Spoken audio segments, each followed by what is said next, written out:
Olá pessoal, sejam muito bem-vindos a este vídeo. Hoje estou aqui com a presença ilustre do Jordelei. Seja muito bem-vindo aqui no vídeo, seja muito bem-vindo e é um prazer recebê-lo. Obrigado, Pedro, obrigado, Hélio. Prazer é meu estar aqui. Bom, gente, o Jordelei, eu conheci ele quando ele trabalhava numa casa espírita, né? Ele dava palestra, falava sobre espiritualidade e é sobre isso que eu vou perguntar para ele hoje, que a gente vai conversar com ele, né? Então o assunto a gente vai desenvolvendo. Primeiramente, eu gostaria de perguntar para ele como que é o trabalho que ele faz dentro da espiritualidade. Falar de espiritualidade é um negócio muito interessante, porque a espiritualidade está 24 horas conosco, né? Mas hoje, até um pouco afastado, esse 2017, um pouco afastado do trabalho da Casa Espírita, mas continuo atuante, né? O grande susto, acho que foi mesmo quando apareceu a mediunidade, quando a mediunidade bateu na minha porta. E porque todo mundo fala de mediunidade, fala de como funciona a mediunidade, e até ela bater na tua porta, né? E quando ela bate na tua porta, tu não quer mais ouvir falar de mediunidade, porque tu não quer mais viver a mediunidade. Assim aconteceu comigo. A mediunidade judeia é muito forte, é uma mediunidade que, né, a pessoa vai ter que, de uma forma ou de outra, conhecer, né? Vai ter que conhecer. E geralmente as pessoas que não têm essa mediunidade tão aflorada trabalham de forma muito romantizada. Exato. Aí quando Exato. ela bate, realmente Exato. dá aquele susto. Né? Exato. Porque a mediunidade, ela... Tu levanta de madrugada para ir no banheiro, tem alguém ali para conversar contigo. Tu vai tomar banho, tem alguém ali para conversar contigo. Tu vai fazer qualquer coisa que tu for fazer, tem alguém ali contigo. Tu tá dirigindo na estrada, tem alguém ali contigo. Às vezes mais de um. Né? Então, essa é a parte estressante da mediunidade. Né? Porque às vezes tu quer só descansar, tu quer parar. E não tem gente pedindo, espírito buscando informação, pedindo socorro, te acusando, fazendo um monte de coisa. Olha só, gente. É muito incrível. Descanso. Não tem descanso. Tá sempre lúcido. E aí tu dorme, tu é projetado, e aí projetado tu trabalha de novo. Né? Então Isso é muito incrível. Eu até quando tive a oportunidade de ir lá na Casa Espírita presenciar, né, quando o Jordelei canalizava os mentores, né, que trabalhavam na casa. E é algo fantástico, né, algo incrível ouvir. São ensinamentos, sim, muito profundos, né, que fazem a gente refletir, que faz a gente...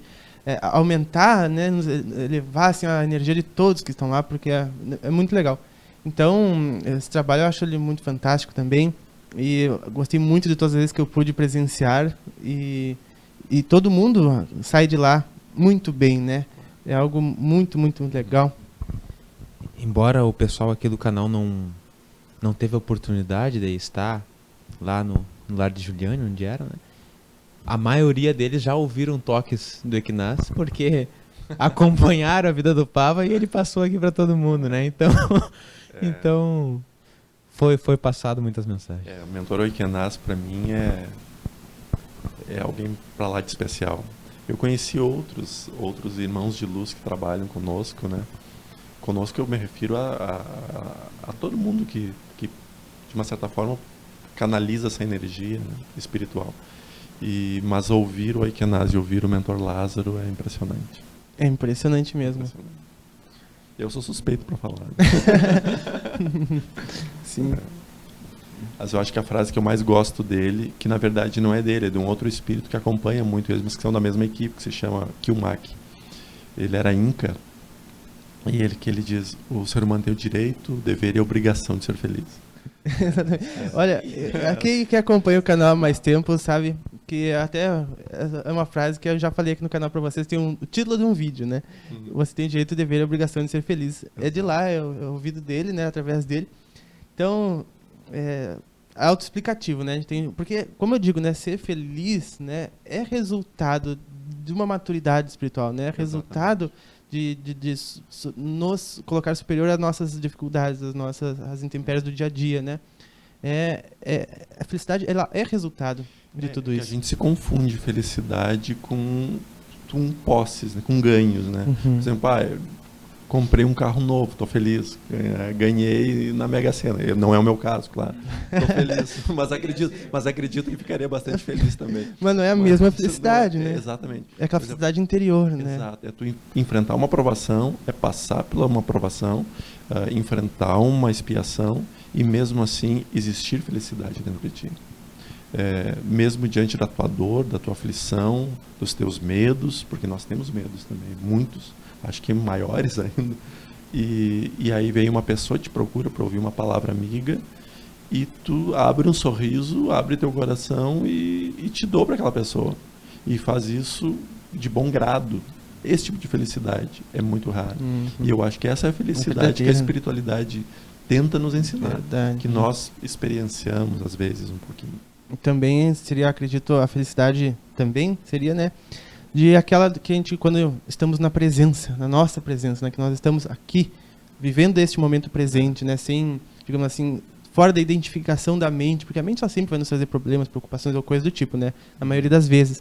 E quando a gente está nesse momento aqui no presente, que a gente consegue sentir a nossa alma, vem automaticamente uma sensação de alegria, né, de felicidade. Exato. E a gente tem que cuidar muito, Pedro, porque eu sempre lembro uma frase.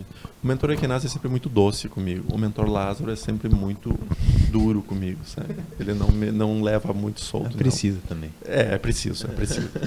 No meu caso, é bastante preciso. E eu sempre lembro uma vez que eu perguntei a ele, porque tem os prazeres da vida que nos traz felicidade. Né? Por exemplo, eu gosto de andar de bicicleta, gosto muito, é meu hobby.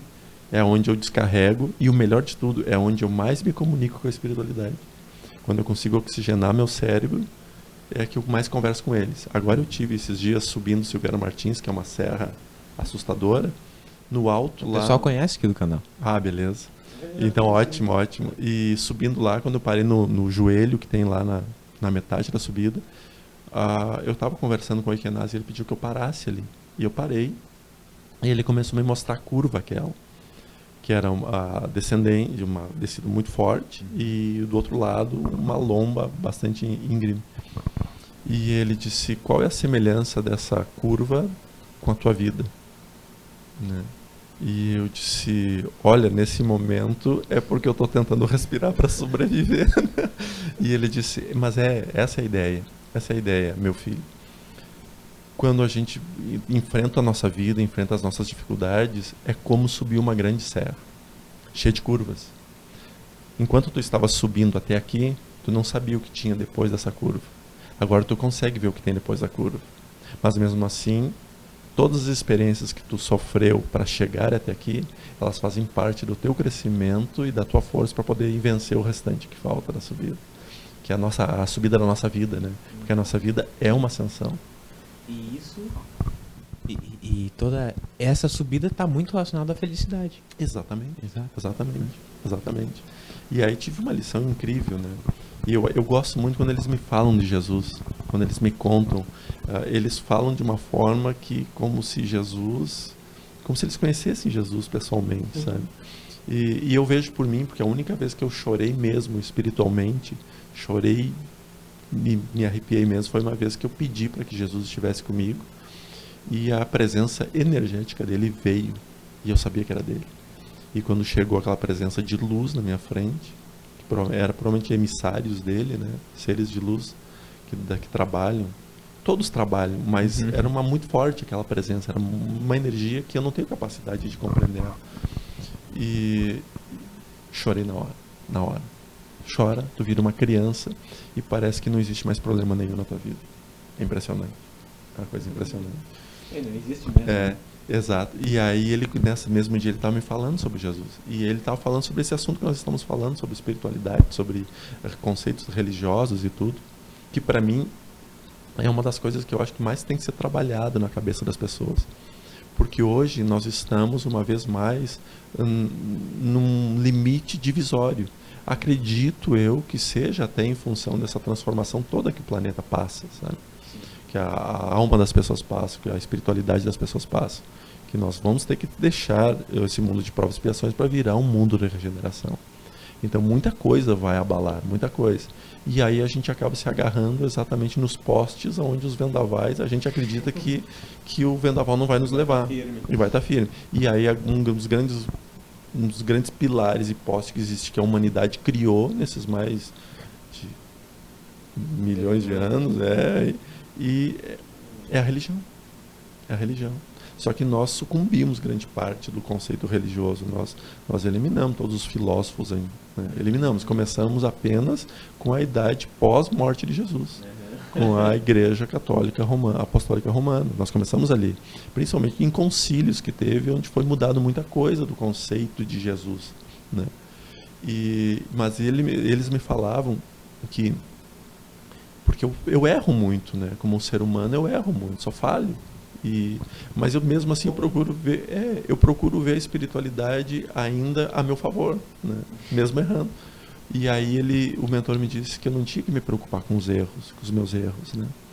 Que eu tinha que lembrar que Jesus, quando veio para cá, ele não estava com os sábios, ele estava com os fracos, com os doentes, com os oprimidos, com aqueles que tropeçavam, com aqueles que caíam, porque o objetivo dele era erguer a humanidade, não fortalecer quem achava ser fortalecido já, né? Exato. E aí ele me diz o seguinte: quantas vezes no dia tu não é Judas?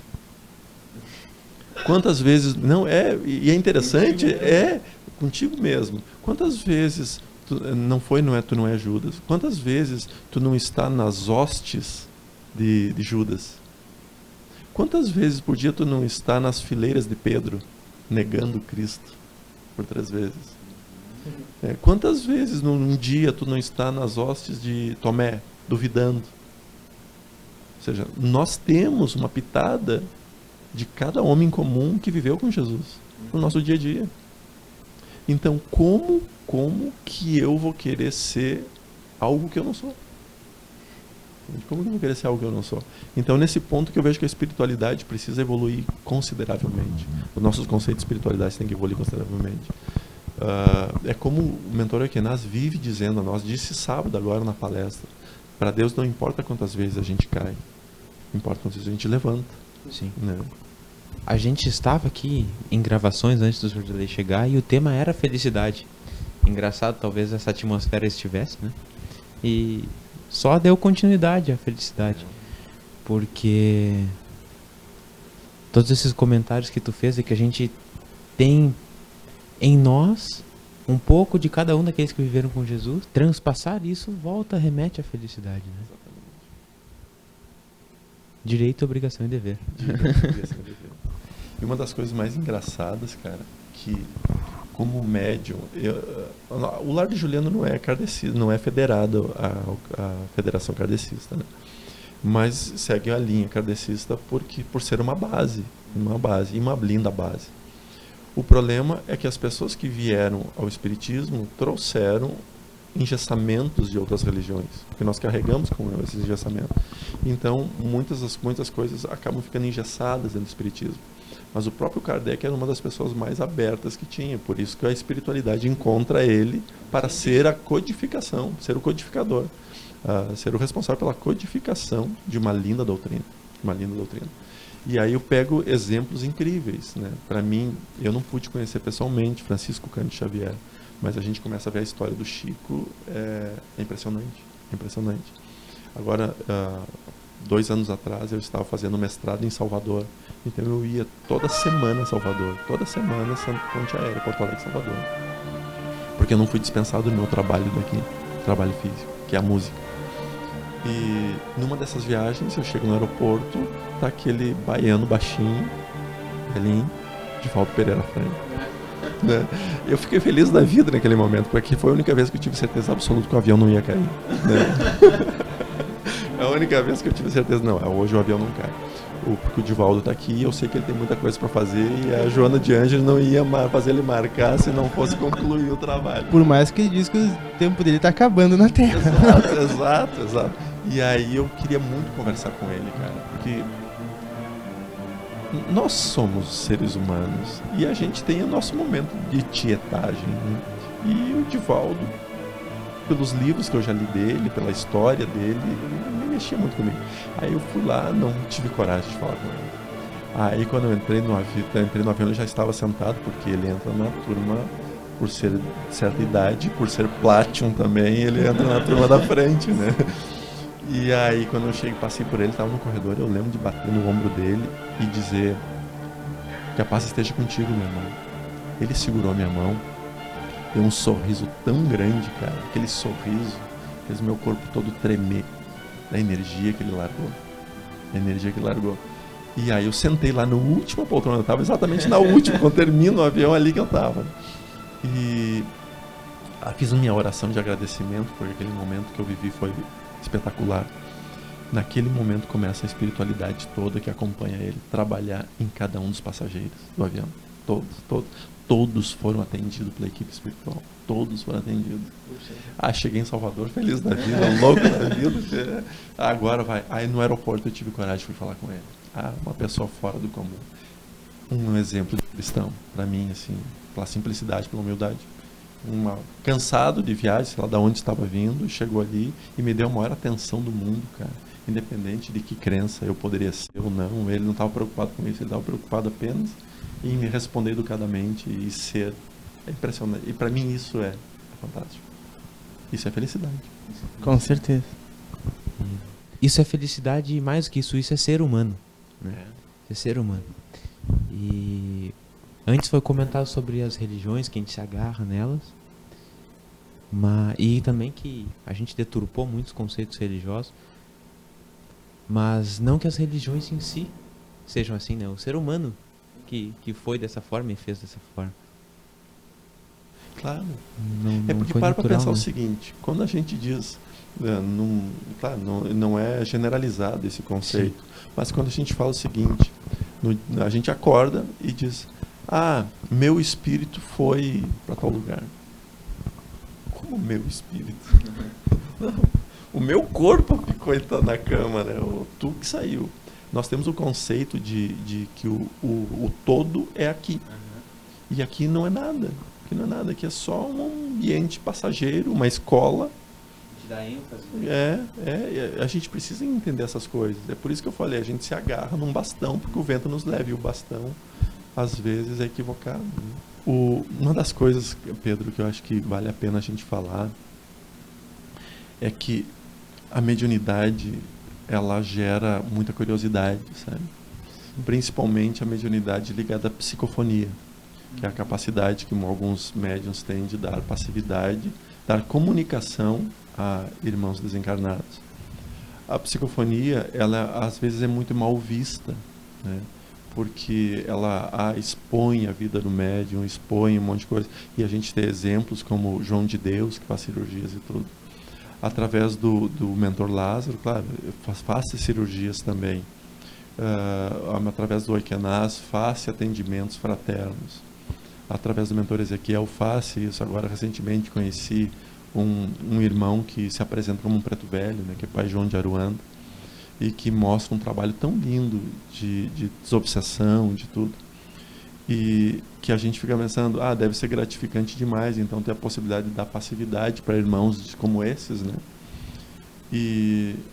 Sim, tu sai, imagina uma passividade para cirurgias espirituais, quando é 4, 5 horas acoplado, né?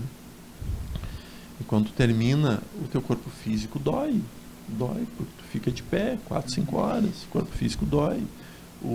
Mas é impressionante, porque aquela dor dura tão pouco tempo que a espiritualidade faz uma limpeza total no teu corpo, te organiza, que 15, 20 minutos depois tu não sente mais absolutamente nada do que tu vivenciou.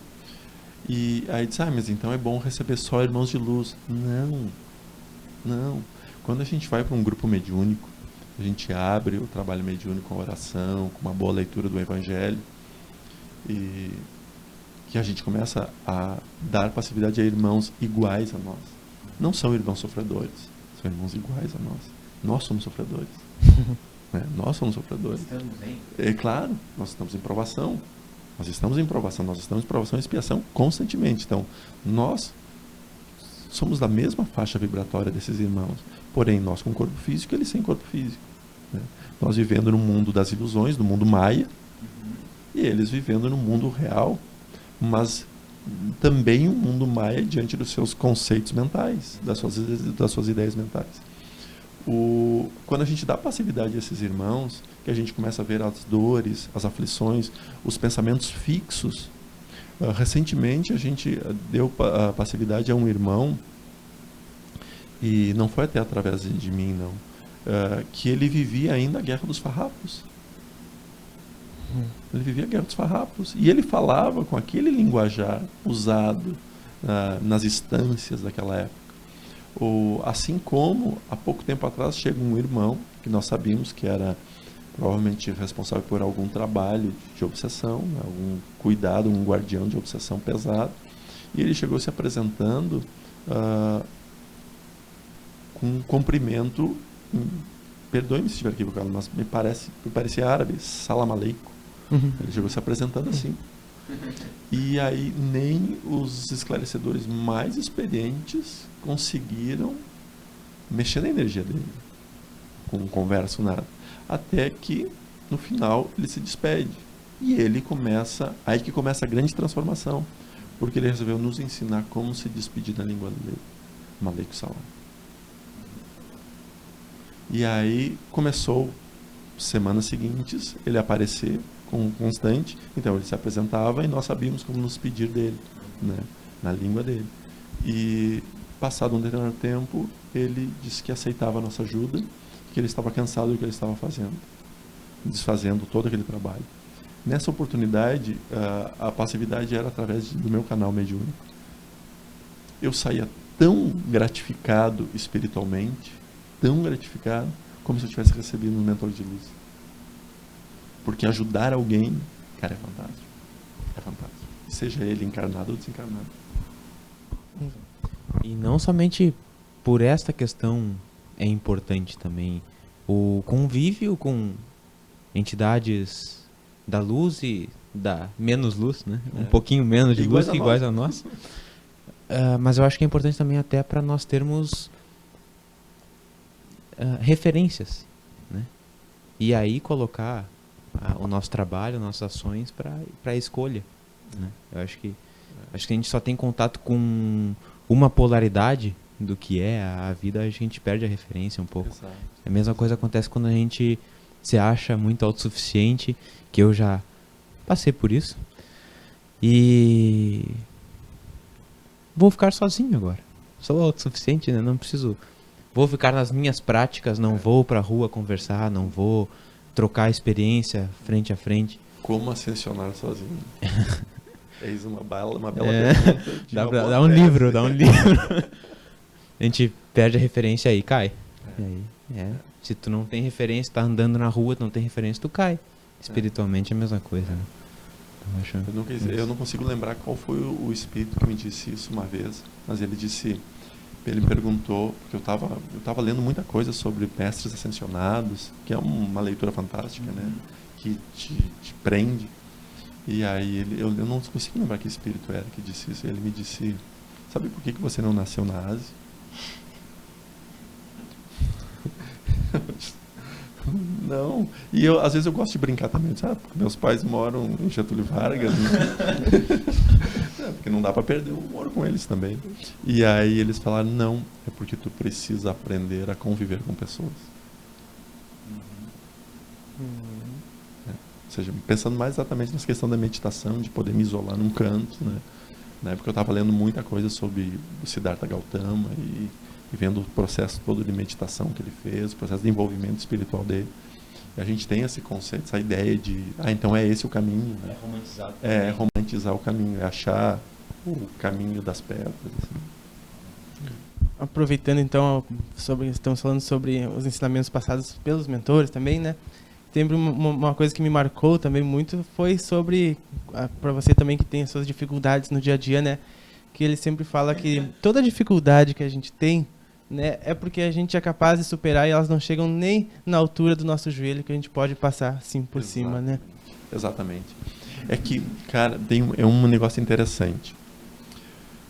Como eu agora estou fazendo treinamento físico de alta intensidade, porque eu quero tentar ser atleta também, né? Quero tentar ser atleta, então estou fazendo uns treinos muito fortes, eu começo a perceber o que os mentores sempre falavam. Às vezes a gente acha que está no limite da exaustão. E aí a gente se dá conta que a gente tem muito mais. A gente tem muito mais. Agora, 2 meses atrás, eu fiz uma prova de 600 quilômetros pedalando. Consegui fazer em 25 horas, caindo, me machucando, terminando com uma costela quebrada, fraturada, mas consegui terminar em 25 horas. Nessas 25 horas, em cima de uma bicicleta, tu repensa toda a tua vida. Porque tu tem tempo para isso. Tu tem a mente oxigenada, o corpo judiado, né, cansado, e o resto doendo. Então tu consegue pensar muita coisa. O que eu estou fazendo aqui? Porque o que eu vim fazer aqui? A consciência que escolhe onde melhor ser manifestada. Exatamente, exatamente. E aí, aí a gente começa a se dar conta dessas coisas espirituais. Porque eu estava chegando, teve uma altimetria muito forte a prova, teve 5.000 metros de altimetria somada. E quando eu estava chegando em Cambará do Sul, né, no ponto mais alto do Rio Grande do Sul, ali doía tudo, cara. Doía. Ficava de pé na bicicleta, doía. E aí é isso que eu escuto a voz do mentor Aquinas. Feliz com a tua escolha, meu querido filho. E eu disse... eu poderia ter treinado um pouco mais para doer menos, né? Mas contente porque a paisagem é linda. E a paisagem é fantástica. A paisagem é fantástica. E aí chegou até a mudar a nossa paisagem. Acabou a imagem do vídeo. E até do universo ali que é muito boa. E aí quando eu comecei a ver isso, ele começou a me dizer: às vezes, tu te entrega por coisas muito menores do que uma serra.